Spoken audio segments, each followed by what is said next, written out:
Okay, let's get this up. Oh, now it's going to be silly. Oh, hold on 1 second. I'm going to start the recording over because I can. It's going to stop being. Hi everyone, thank you so much for joining us. This is our 27th session of Knowledge Bites, our Knowledge Bites webinar series. I'm here with Terisa Thomas, who's going to be talking about the Clean Water Revolving Fund. Just a little information on the Knowledge Bites webinars. Their intention is to provide high-level information and an introduction to programs, resources, and tools around the themes of economic and workforce development. The webinar is structured about 20 or so minutes for presentation with 10 minutes of questions, and we'll go ahead and let Terisa get started. If you just bear with us one moment.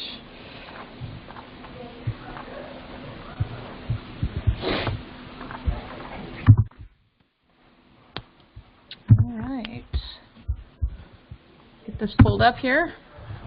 Perfect.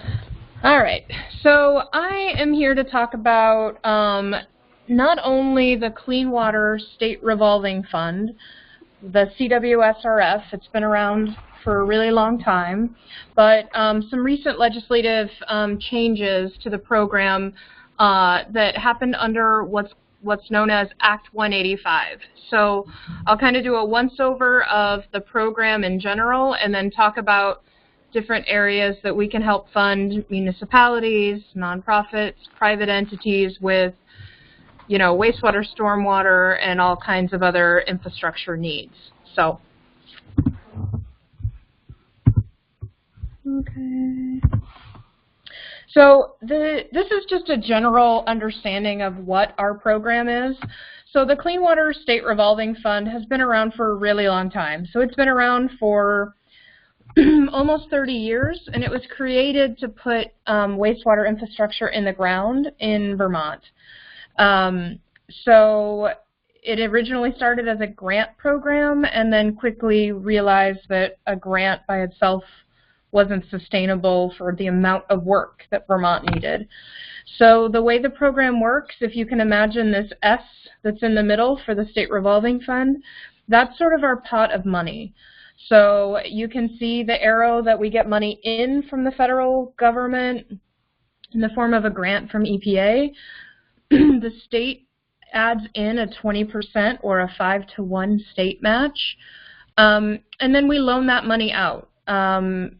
Historically, that money has only been loaned out to municipalities for wastewater and stormwater, and we'll talk about what those different changes are, but we loan the money out, a project gets constructed, and then it gets repaid, and then we can start that cycle of revolving money in and money out all the time.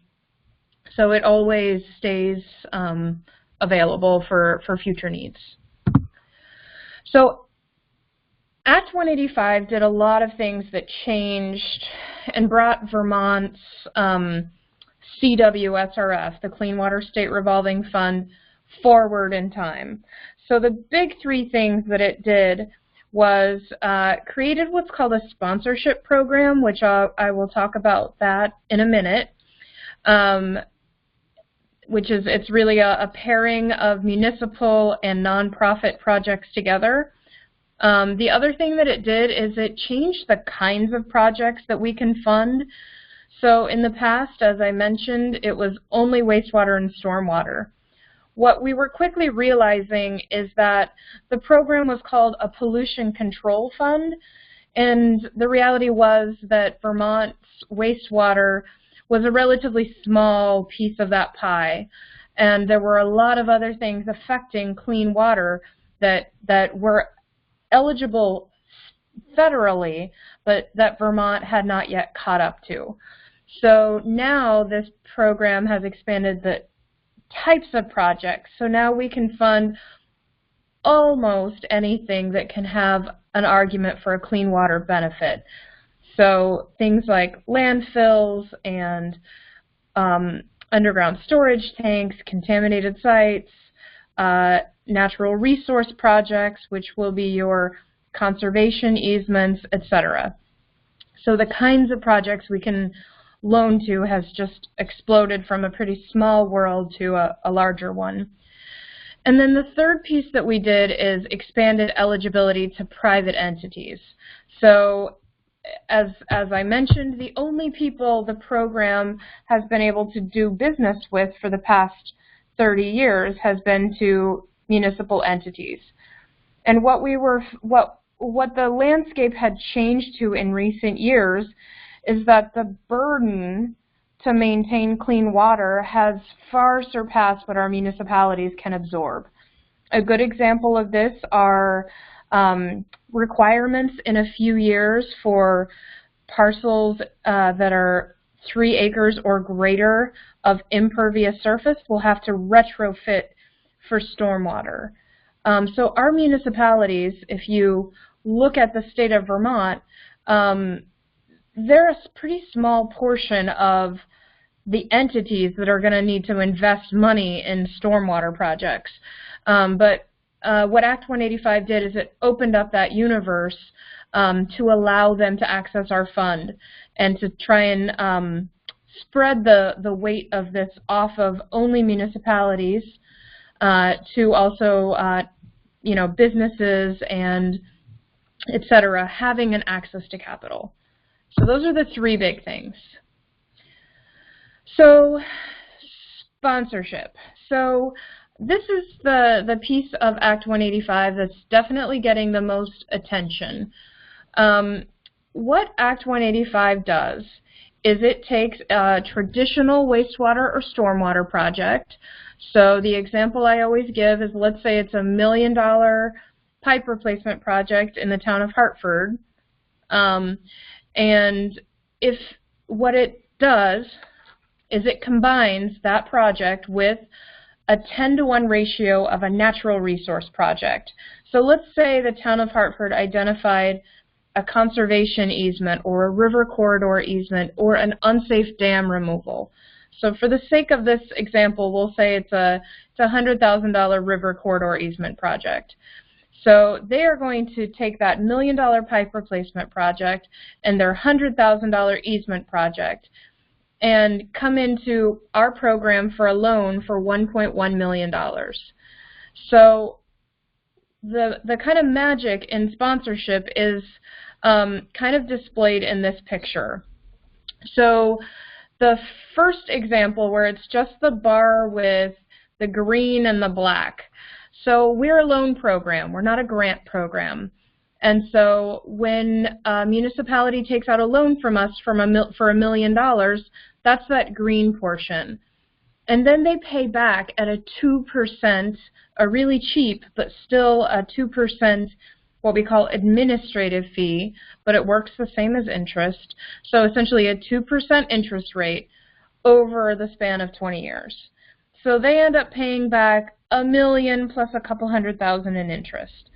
That's just the traditional $1 million pipe project at 2%. The second picture is under sponsorship. So in sponsorship, the town of Hartford has a loan from us for $1.1 million. And instead of asking them to pay it off over at a 2% rate, we're going to have them pay it back at a discounted rate at 1%. So that over the life of the loan, we've discounted it so that they have forgiven that natural resource project over that 20 years. So what that second bar graph is showing you is that that light blue color is essentially the portion of the interest that the program will not be receiving revolving back. And so there are a lot of reasons that sponsorship is a good, I'm going to skip back here, is a good process. You know, it creates the word that people like to use a lot is the public-private partnership. So it allows, for example, a nonprofit like the Nature Conservancy or Watersheds United or Friends of fill-in-the-blank river. It allows those nonprofits that have the administrative capacity, the knowledge and the resources to manage these projects, it allows them to do a water quality benefit project that will benefit the municipality at no cost to them. So it kind of wins out altogether. So this is just the example that I just gave, so I won't spend too much time on this, but this is, if you look in this top box where it says Scenario 1, this is just that example spelled out in more detail. $1 million loan, 20 years, 2%. This is the way we've done business for 30 years. Over to the lower right, you can see what that means over at the end of 20 years. It's $1.223 million, or a $61,000 per year payment. And so what we're trying to build is something that's got a slight financial benefit to the municipality, but essentially it's nothing additional to the ratepayers, and we're getting 2 projects for the price of 1. And this is just the second example. So we've got in the top left, instead of $1 million, we're at 1.1, and we're only paying back at 1% over 20 years. So then back to the lower right, where it talks about payments, it's slightly less. Instead of 1.223, it's 1.19 million over the span of 20 years. And then that debt service payment, instead of being 61,000 something, is 60,900. So just, again, spelling out the math associated with this. So sometimes it's a difficult concept to kind of wrap your brain around, but it's really just straight up math spread out over 20 years. So there were some, going back to this slide where we're pointing out that the debt that the voters of whatever municipality are going to be approving, their debt payment is going to be exactly the same. So one important thing that we added in Act 185 is that is a bonding exemption, which essentially says as long as sponsorship does not intend to add any additional financial burden to the voters, then we don't have to do a bond vote for the full $1.1 million. There only needs to be a bond vote for the main project that's going to be paid back. So the legislature approved Act 185 by saying this will not land on the ratepayers. It's a complicated process that would make bonding very difficult. And so the Select Board has the authority to do that. Another piece that is in the sponsorship definition, it says that it can only be a municipal arrangement. So City of South Burlington can identify their own natural resources project. So let's say they have a dam that they want removed, or a floodplain area that they would like to preserve to allow for protection of a flood area for resiliency purposes. So they can do that under this project. They can find a natural resource project and combine it with a wastewater project, for example. And the other option is the one that I think is a little more likely to happen, which is the municipal nonprofit. So we've done quite a bit of outreach to nonprofit entities to date, and there's a lot of enthusiasm on their part for it. So those are the only 2 arrangements that we have under this process. Here we talk about the overall proposed process. I will not belabor this. I'm just going to leave this here as this exists. This talks about the nonprofits locate a project, implementers seek out their entity that they want to partner with, they get prioritized, and then we fund them based on how we prioritize them. So I won't go into that. All right, so one important question that we get all the time related to sponsorship is going back to, I won't actually go back to it, but if you can remember those initial bar graphs showing that light blue area where the program is losing, in the example, $100,000 in money that would otherwise be revolved back into the fund. So we've decreased that interest rate from 2% to 1%, and now we have $100,000 less coming in the door. So the way that we decided to accommodate for that loss is we would use that eligibility expansion to private entities. We would charge them a slightly higher rate than we charge our municipal entities.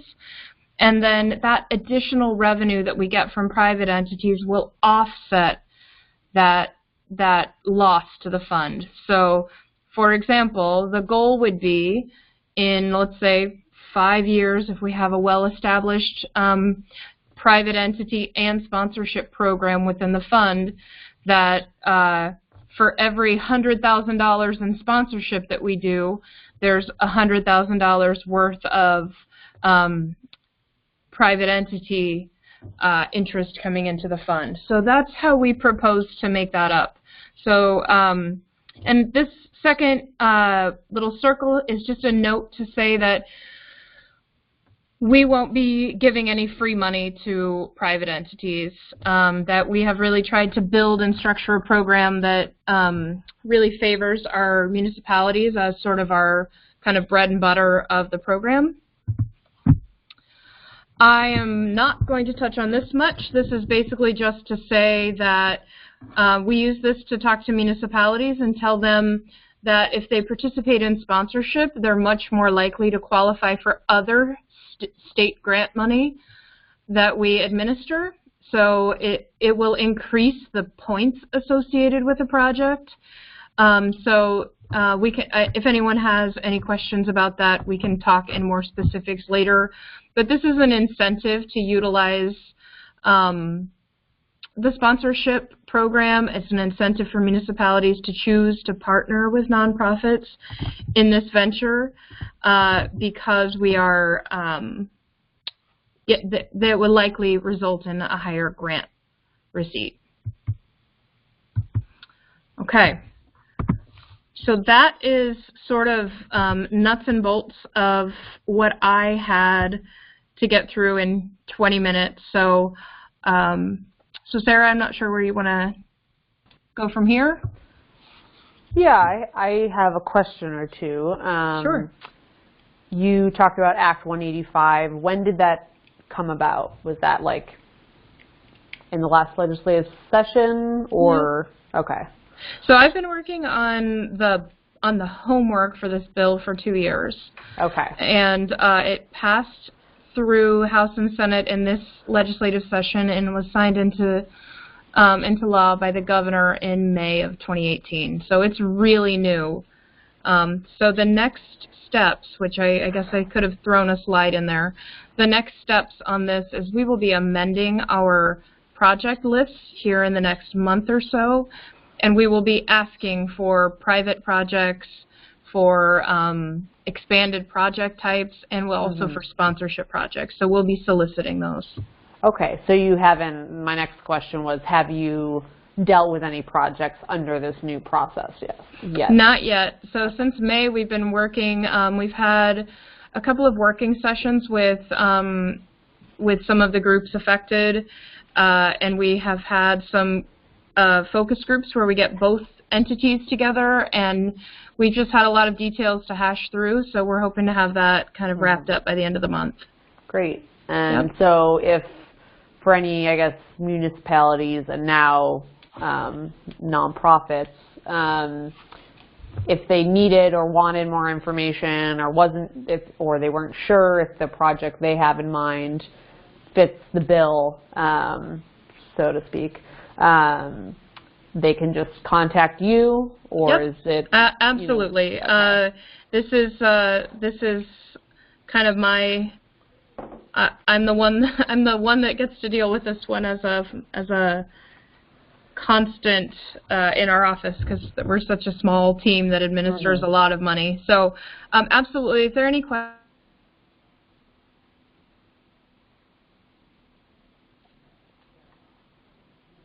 Of what our office does is what we call project development. So happy to have those conversations. Great. Well, if you don't mind sending me the PowerPoint, and I can put it up on our webpage with this video. You already have it. Okay, that's the complete one? Yep. Great. If you don't mind, I could also put your contact information up. That would be great. Contact you. Okay. That would be awesome. Awesome. Well, thank you so much for doing this, and you know, hopefully this can help get the word out about the changes and promote some public-private partnerships. Awesome. All right. Well, thanks so much, Sarah. Thank you, Teresa. Yep. Have a good day. You too.